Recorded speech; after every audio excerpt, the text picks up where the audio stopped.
So this is a very short talk where I'll discuss the pain pathway.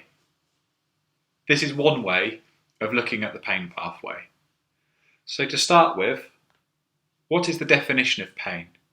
So pain is an unpleasant sensory and emotional experience associated with actual or potential tissue damage. Pain can be classified in one of two ways.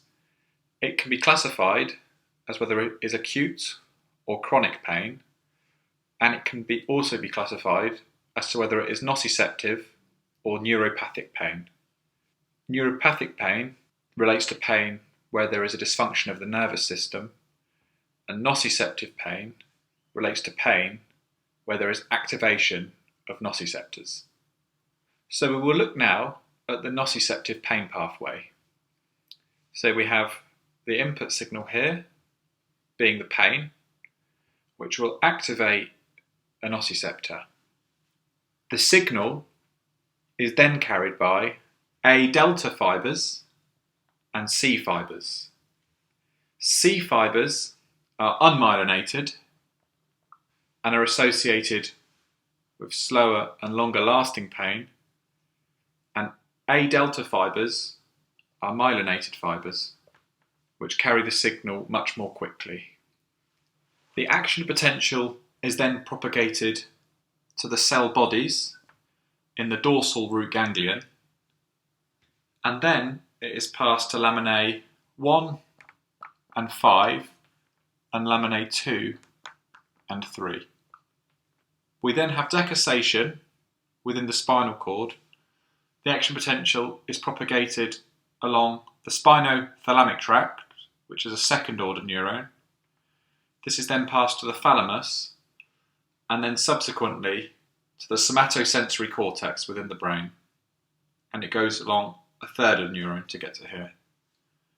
Just to go back to here, the action potential propagation between the cell bodies in the dorsal root ganglion and the laminae are passed along a first order neuron. So now to discuss the gate control theory of pain. So the input we have to this diagram are via A delta fibres and C fibres, and as we discussed previously, this is the input of pain. And then we have input from A beta fibres. A beta fibres are activated by touch and vibration sense. We then have an inhibitory interneuron in the substantia gelatinosa, and we have a second order neuron here. So if an action potential is propagated along A delta or C fibres, we have inactivation of the inhibitory interneuron. Therefore, the action potential is propagated along the A delta or C fibres to the second order neuron, which then goes to the brain. However, this signal can be disrupted by the propagation of an action potential along A beta fibres. When the signal is passed along A beta fibres, we have activation of the inhibitory interneuron. This in turn sends an inhibitory signal to the second order neuron, and this therefore will reduce the amplitude of the signal being sent to the brain. One example of clinical use of this theory is the use of TENS machine.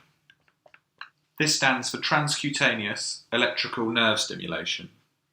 With this machine, we have activation or stimulation of A beta fibres, which activates this inhibitory interneuron. Thanks for watching.